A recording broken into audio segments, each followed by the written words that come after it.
Dan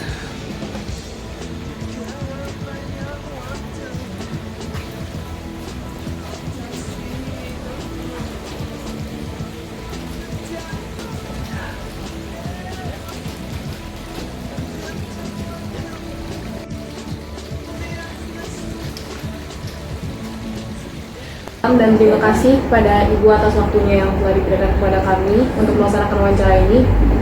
Sebenarnya wawancara dan dialog kepada tokoh nasional atau tokoh daerah ini itu merupakan tradisi akademik.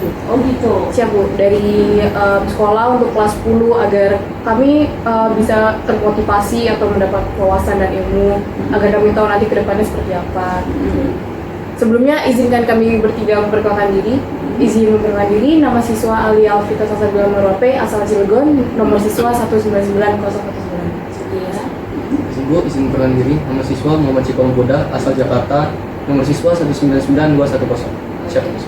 Ibu izin memperkenalkan diri, nama siswa Dimas Bintang Prayoga, asal Cilegon, nomor siswa 199113. Siap. Kelas 10 ya. Siap. Izin Ibu. Izin kalau misalkan Ibu berkenan, Ibu dapat menceritakan riwayat hidup Ibu seperti tempat tanggal lahir, riwayat pendidikan, serta mungkin pengalaman berkarir dan pengalaman dalam bidang keilmuan yang Ibu miliki. Ya, jadi perkenalkan saya Widya Muhajir Effendi, istri dari Menko PMK. Saya pendidikan, saya lahir di Madiun tanggal tahun 79 ya, kemudian saya pendidikan di Universitas Brawijaya. Saya juga dosen Politeknik Negeri Malang. Saya ngajar ilmu akuntansi ya, komputer akuntansi dan sistem informasi. Dan pada saat Pak Muhajir menjabat Menteri Pendidikan, saya mengajukan cuti di luar tanggungan karena panggilan tugas negara untuk mendampingi tugas-tugas ibu negara. Kemudian selain saya sebagai dosen Politeknik Negeri Malang, saya juga aktif di organisasi Aisyah Kota Malang. Saya adalah ketua koperasi Aisyah Kota Malang dan kami masuk kategori koperasi mandiri dan kami juga termasuk koperasi produktif. Jadi kami menjalankan usaha simpan pinjam dan juga perdagangan. Terus kemudian yaitu setelah saya sampai di tadi riwayat ilmunya, saya kebetulan karena dosen harus melakukan penelitian dan seterusnya. Saya sangat concern sekali terhadap penelitian maupun tulisan-tulisan terkait dengan akuntansi syariah sebenarnya ya, dan juga sistem informasi sesuai dengan bidang kajian saya. Gitu. Dan sekarang di organisasi OASE Kabinet Indonesia Maju ini, saya ditunjuk oleh Ibu Negara sebagai Ketua Bidang 2 tentang peningkatan kualitas kesehatan. Dan kemudian di bidang 2 ini concern kita adalah kegiatan IFATES. IFATES tahu? Siap. Belum ya. Ya, IFATES itu tentang deteksi CA cervix.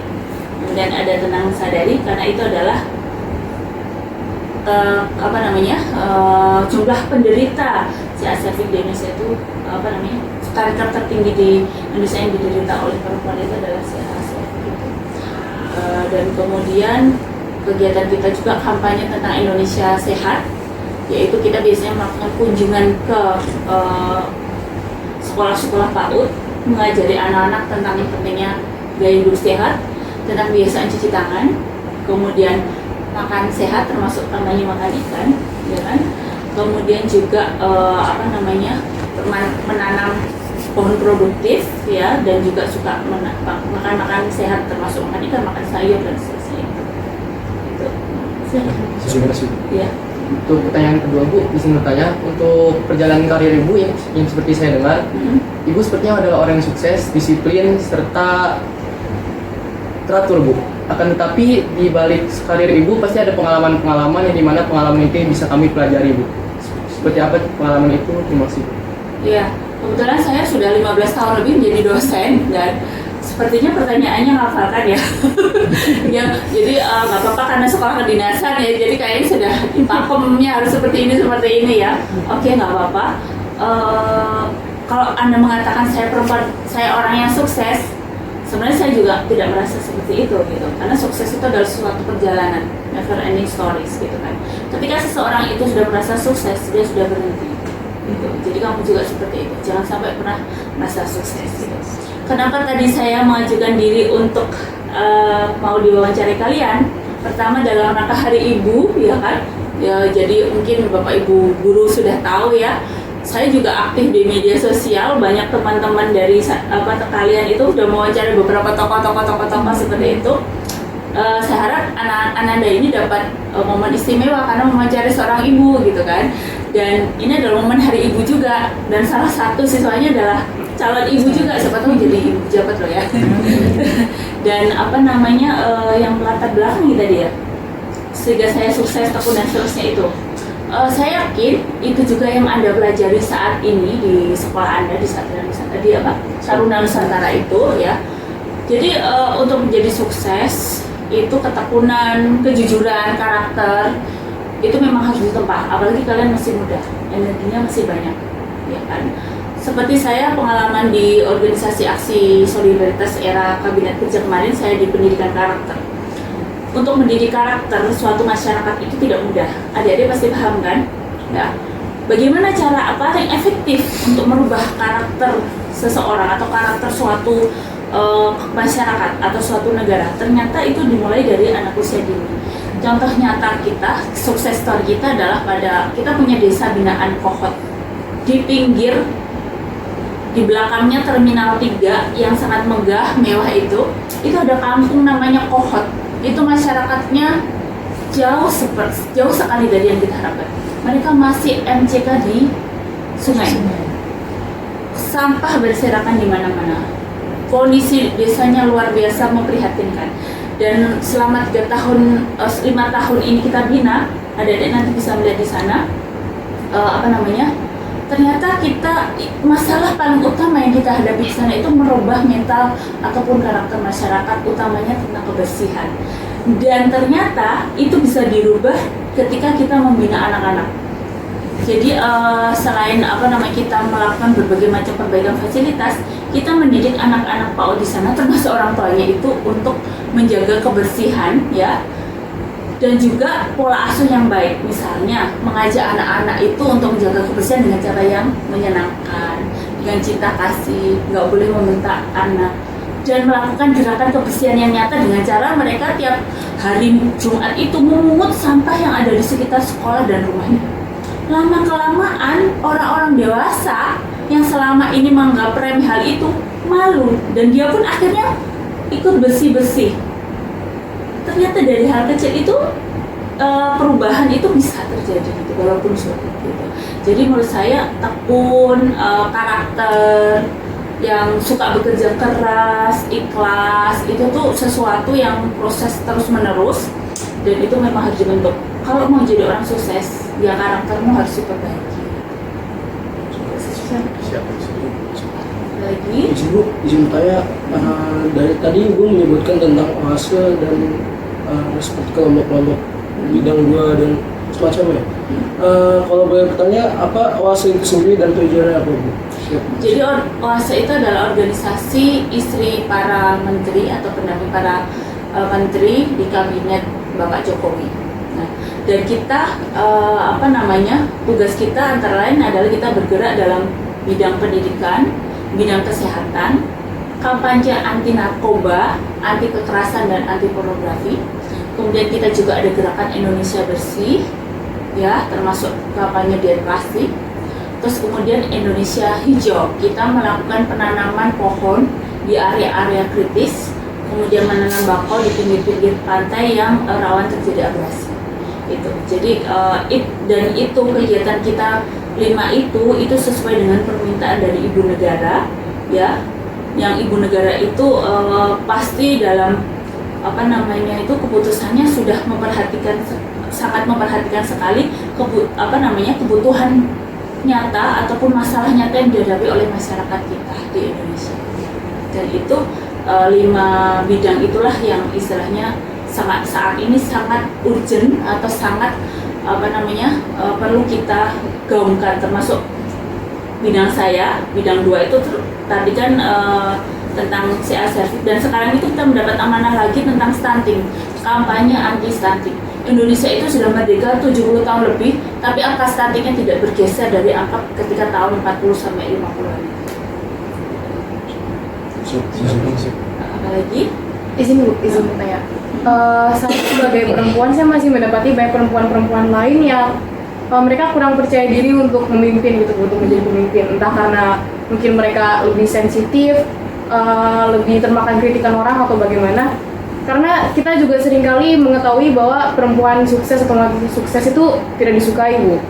Entah karena asumsi-asumsi yang seperti wanita sukses itu nggak bisa bersosialisasi, susah diajak ngomong atau bagaimana, gila kerja sebagainya. Nah, kalau itu menurut Ibu bagaimana? Nah, kalau perempuan, kriteria sukses perempuan dan laki-laki itu menurut saya harus dikoreksi. Karena memang fitrahnya laki-laki dan perempuan itu berbeda. Ketika kita itu perempuan itu menilai suksesnya itu dari sesuatu yang dicapai oleh laki-laki, kita gagal. Kita sebenarnya merendahkan diri kita. Karena sebenarnya perempuan itu punya kekuatan yang tidak dimiliki oleh laki-laki gitu kan. Misalnya apa? Saya sendiri dalam bidang pemerintahan ini. Kalau kita bekerja dalam frame-nya bapak-bapak, itu kan sesuatu yang harus pakem, harus seperti ini, harus seperti ini kan. Tapi kalau ibu-ibu itu kan lebih luas. Ibu-ibu itu pasti banyak dialognya gitu kan. Ya kan? Itu adalah karakteristik ibu-ibu. Sehingga ketika kita melakukan kegiatan OSE ini, yang kita lakukan itu banyak mobilisasi atau mengumpulkan ibu-ibu. Dan dari ibu-ibu itu nanti kita melakukan pendekatan yang tidak dilakukan oleh umumnya bapak-bapak. Kalau bapak-bapak kan misalnya harus kelompoknya ini satu pihak saja ya. Tapi kalau ibu itu, ibu negara itu, IBN itu, Ibu Iriana, dalam setiap kegiatan di daerah itu beliau itu sangat mengedepankan dialog. Ya kan, pasti sering lihat kan, beliau tidak segan-segan melakukan dialog dengan siapapun.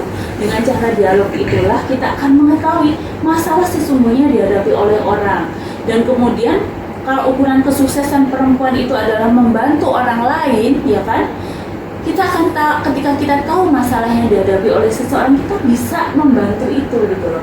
Apakah itu dengan cara melakukan kegiatan yang kita lakukan ataupun kita mempengaruhi bapak-bapak ataupun para suami ataupun para pendamping kita itu untuk melakukan kebijakan-kebijakan yang pro perempuan itu. Jadi itu ya, jadi jangan berkecil hati ya, jangan merasa bahwa perempuan itu kadang kalau terlalu muncul itu sepertinya terlalu disorot ya. Kalau terlalu disorot ya oke, mundur satu langkah, karena kita banyak langkah kan perempuan itu seperti itu. Jadi jangan berkecil hati ya. Izin bertanya, SMA Taruna Nusantara mendapatkan gelar, yaitu mendapatkan gelar sekolah terbaik di Nusantara. Akan tetapi pada faktanya pendidikan atau nilai UN kami tidak masuk 5 besar Indonesia. Akan tetapi kami masih mendapatkan gelar tersebut dikarenakan didasari karena karakter kami, Bu. Tapi apakah Ibu setuju dengan pendapat itu, Bu? Ya, saya setuju sekali, ya kan. UN itu nilai, itu kan nilai akademis, ya kan. Itu kan berupa angka-angka gitu kan. Kemudian saya juga dosen, ya kan. Kemudian saya juga dulu pernah seperti Anda, pernah menjadi pelajar, pernah menjadi mahasiswa. Karakter itu sangat penting dalam kesuksesan Anda di masa yang akan datang. Banyak orang-orang yang sukses itu bukanlah orang-orang yang notabene mungkin nilainya paling tinggi atau dia itu menjadi yang juara di bidangnya, itu enggak. Tapi bagaimana ketika dia itu belajar, dia mempelajari soft skill yang lain, karakter itu tadi, dia mampu berkomunikasi, dia mampu bekerja sama dengan teman-temannya, gitu. Kemudian dia juga bisa mempunyai jiwa kepemimpinan. Nah, itu sesuatu yang selama ini tidak ada nilainya ya, tidak ada nilainya di akademis. Sebenarnya ada ya, sedaya rapat kualitatif kan seharusnya ada ya. Saya setuju sekali. Jadi jangan sampai nilai UN itu menjadi penentu segalanya. Itu saya setuju sekali itu. Pertahankan ya. Saya sudah masalah. Apa lagi? Izin tanya. Untuk OASE sendiri merupakan kelompok dari istri-istri para menteri, Bu. Sedangkan kami untuk pendekatan kepada wanita-wanita Indonesia, bagaimana pendekatan OASE terhadap wanita Indonesia?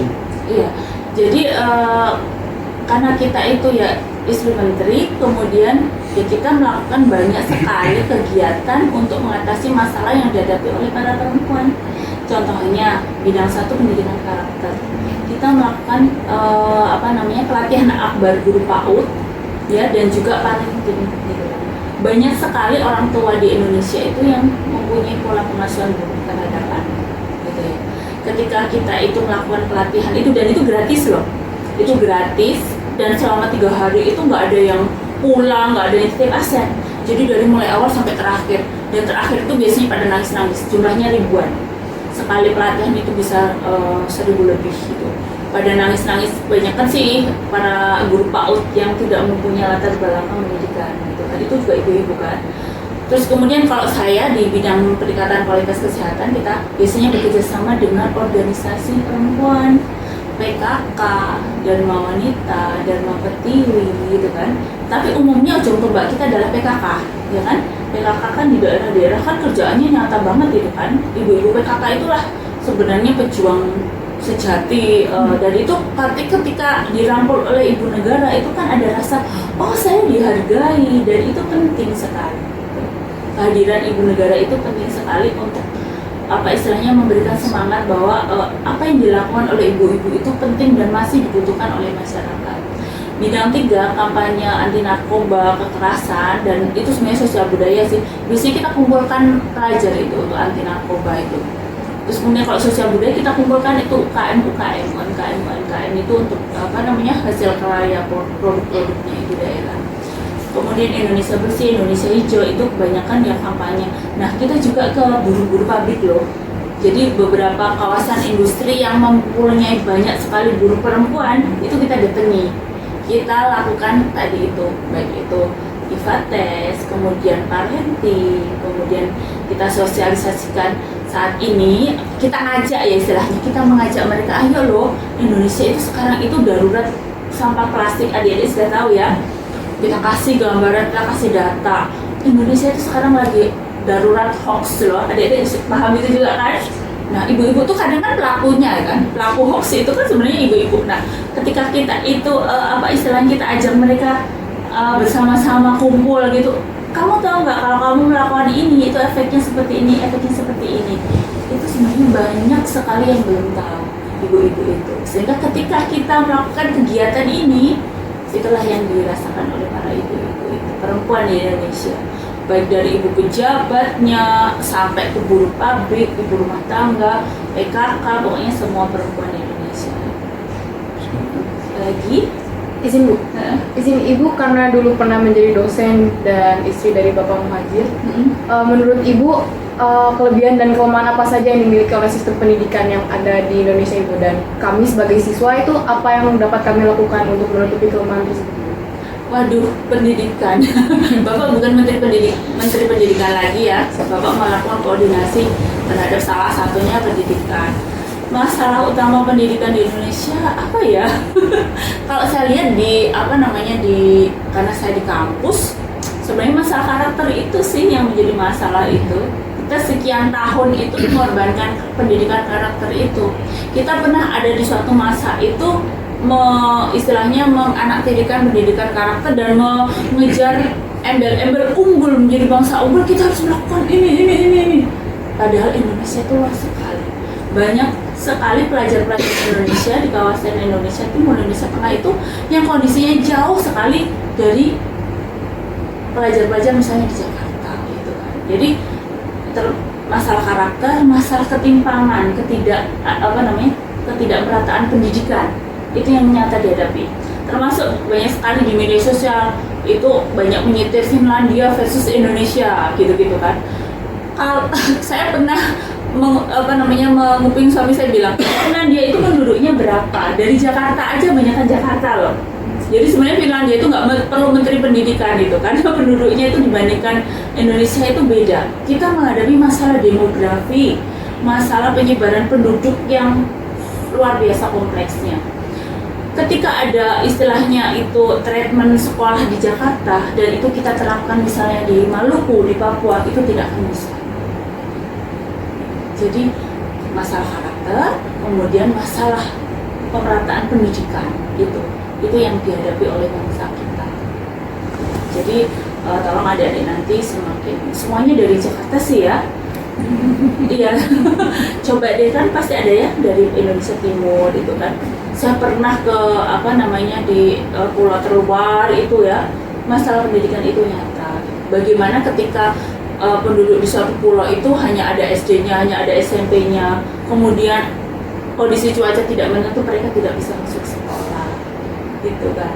Nah itu kan nggak bisa, istilahnya mereka diperlakukan sama seperti misalnya kalian yang di Jakarta atau di Jawa ini, pemerataan pendidikan, karakter, setelah lagi ya itu sih menurut saya. Di sini izin tanya, bicara tentang karakter, bahwa impinya saya observasi sekarang bahwa siswa-siswa yang berada di bangsa Indonesia ini sedang buruk karakternya, Bu. Yang bisa saya simpulkan akan terjadi di masa depan nanti bahwa karakter Indonesia ini akan jelek dilihat oleh kaca internasional. Apakah ada inovasi dari organisasi ibu negara untuk membuat karakter bangsa Indonesia ini kembali seperti lebih baik lagi? Tentu saja, tolong adik-adik jangan berkata bahwa sekarang generasi kita mengalami kerusakan karakter. Enggak rusak karakternya, enggak ya. Tapi kita merasa bahwa membangun karakter itu penting, gitu kan, agar bangsa kita itu menjadi bangsa yang besar. Karena tantangan yang kalian hadapi itu jelas berbeda dengan kita. Nah, inovasi apa yang sudah dilakukan oleh organisasi kami itu antara lain yaitu kita membekali banyak sekali ilmu-ilmu pengasuhan, tidak hanya untuk anak kecil, balita atau anak SD, termasuk juga untuk usia remaja itu ya. Bagaimana membentengi anak itu dengan banyak sekali hal-hal positif di rumah, sehingga dia tidak akan mencari hal itu di luar. Ya, karena ketika anak-anak itu terpapar atau terekspos sesuatu di luar, orang tua akan susah mengendalikan. Tapi ketika anak itu merasa nyaman dengan orang tuanya, dengan kondisi keluarganya, kita memperkuat keluarga seperti misi Kemenku PMK kan, kita sebenarnya kalau bangsa yang kuat itu ya dari keluarga itu kan, ya itu ya kita istilahnya memperkuat keluarga itu antara lain adalah memberikan pengetahuan kepada banyak ibu-ibu bagaimana mengasuh anak dengan baik, berkomunikasi secara baik kepada anak gitu. Dan itu masih perlu kita gaungkan bersama. Kalau ibu-ibu di Jakarta kan informasi luas ya, tapi kalau di daerah kadang mereka lebih percaya omongan tetangga. Kadang mereka karena nggak punya kegiatan merupi dengan saudara, dan itu ternyata tidak semuanya baik. Gitu. Belum lagi paparan media, baik media televisi, media sosial seperti itu.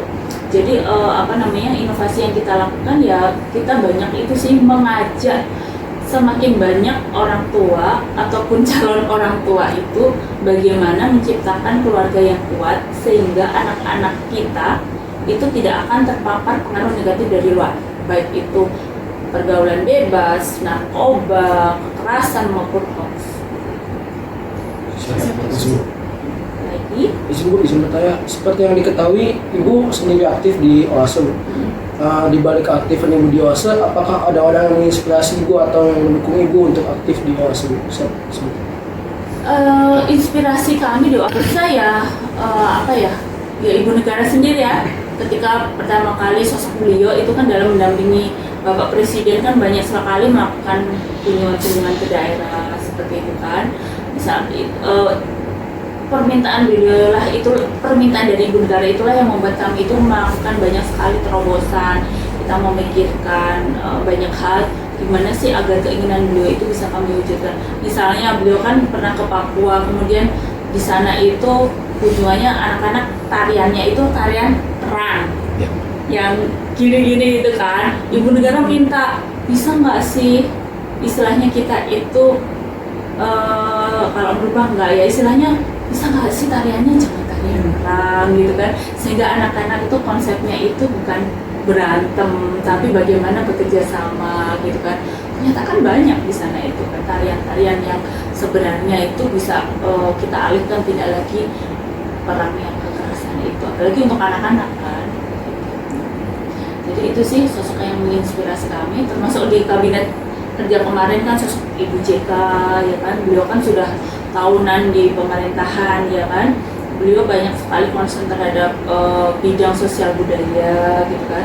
Beliau banyak sekali mengajak kita berkunjung di banyak sekali pengrajin-pengrajin kecil, termasuk mendirikan sekolah tenun yang kalau tidak kita bergerak itu akan hilang. Tenun di Tanah Datar di Bukit Tinggi itu kan diserbu oleh negara jiran kan. Sementara jumlah kalau kita nggak turun tangan, jumlah pengrajinnya udah hilang, sudah tua-tua gitu kan. Akhirnya intervensi kita ya kita bikin sekolah, kita beri mereka asrama termasuk beasiswa. Kalau nggak gitu itu udah punah. Jadi yang menginspirasi kita ya banyak sih sesepuh itu sih, termasuk juga ibu negara. Lagi Izin Bu, apakah Ibu memiliki pesan-pesan tertentu yang dapat memotivasi para siswa, terutama siswa SMA atau Nusantara ini? Apa ya? Apa namanya, pesan-pesan saya untuk para siswa SMA Taruna Nusantara itu saya sangat terkesan sekali, kalian pasti sudah digembleng sekali dengan banyak pendidikan, banyak pembiasaan baik yang tidak didapatkan oleh teman-teman kalian di pendidikan yang lain gitu kan. Yang ingin saya sampaikan atau pesan saya adalah tolong kalian manfaatkan masa penggemblengan ini dengan sebaik-baiknya. Karena apa? Karena dengan penggemblengan seperti inilah sebenarnya jiwa kalian itu terbentuk. Kalian diajari tanggung jawab kan? Seperti itu. Itu yang paling utama. Kemudian kalian juga diajari tentang berani, ya kan? Tentang bekerja sama, berkomunikasi, yang itu kayaknya tidak mungkin diajarkan oleh orang tua ya kan ya ibu kan seperti itu, karena orang tua pasti beda ya apa namanya frame-nya itu seperti itu. Jadi itu sih apa yang sudah diberikan oleh para pengajar, kemudian ekosistem pendidikan di sana, kalau kalian manfaatkan secara baik. Apalagi ini dari kelas 10 itu langsung penjurusan. Siap. Satu jurusan atau beda? Siap, izin IPA IPS Ibu. Iya sama. Siap IPA. Kamu dari? Siap IPA Ibu. IPA. IPA. IPA juga. Siap, Bang. IPA juga. Oh, Siap. oke. Ada berapa kelas IPA? Di sini ada 10 kelas. 10 kelas IPA. Kalau IPS ada? Siap, Ada 2. 2. Kita dulu juga orang IPA. Saya sempat juara bidang studi IPA, tapi ternyata saya di bidang sosial. Dan apa namanya, perkembangan ilmu sekarang itu banyak ke bidang sosial ya. Dan di Indonesia masih itu ya orang IPA bisa ke IPS, orang IPS nggak bisa ke IPA itu ya. Itu juga masalah itu kayaknya itu. Kita nggak bisa seperti kita seharusnya sudah bisa seperti di Amerika ya. Saya Pak Majid dulu waktu mendikbud juga seperti itu. Seharusnya dari SMA itu anak-anak sudah mulai lurus. Kalau kamu memang misalnya jadi dokter ya kamu harus ke IPA. Kamu ingin jadi seorang komunikator, jadi wartawan, ini sudah kamu ke IPS. Dulu masih ada kelas bahasa ya, sekarang. Jadi salah satu yang masih saya kritik adalah kayak ada kastaan atau pengelompokan siswa seperti itu ya. Jadi yang pintar itu di IPA, yang kurang itu di IPS, padahal semua anak itu kan pintar. Itu aja sih pesan saya. Kira-kira apa sih yang membuat kalian senang di sekolah kalian? Siap, banyak Ibu. Oh gitu, salah satunya yang paling kamu senangi gitu. Apakah pelajarannya, ataukah mungkin pengajarnya, ataukah mungkin ada kegiatannya? Siap, di SMA ini kegiatannya banyak sekali Ibu. Jadi kalau misalkan nggak mungkin ada bosen di sini. Sekarang kamu? Apa yang membuat saya masuk SMA Taruna Nusantara? Karena yang saya lihat orang pintar belum tentu berkarakter, tapi orang karakter pasti orang pintar. Begitu. Kalau kamu? Izin Bu, saya memandang SMA Taruna Nusantara, sebelumnya saya melihat dulu, membrowsing dulu.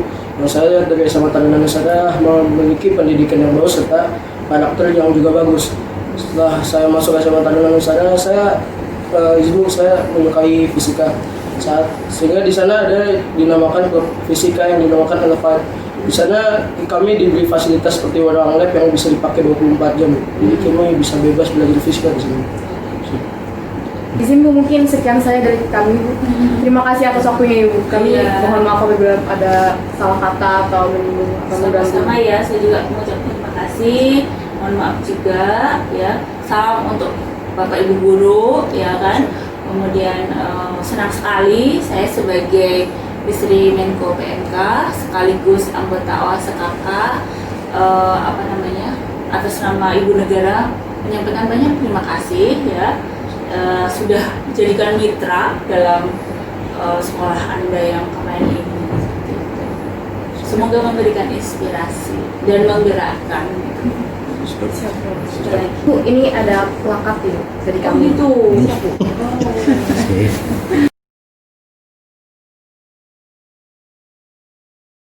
Nanti plakatnya saya kasih ke kantor OSA aja ya. Siap, Bu.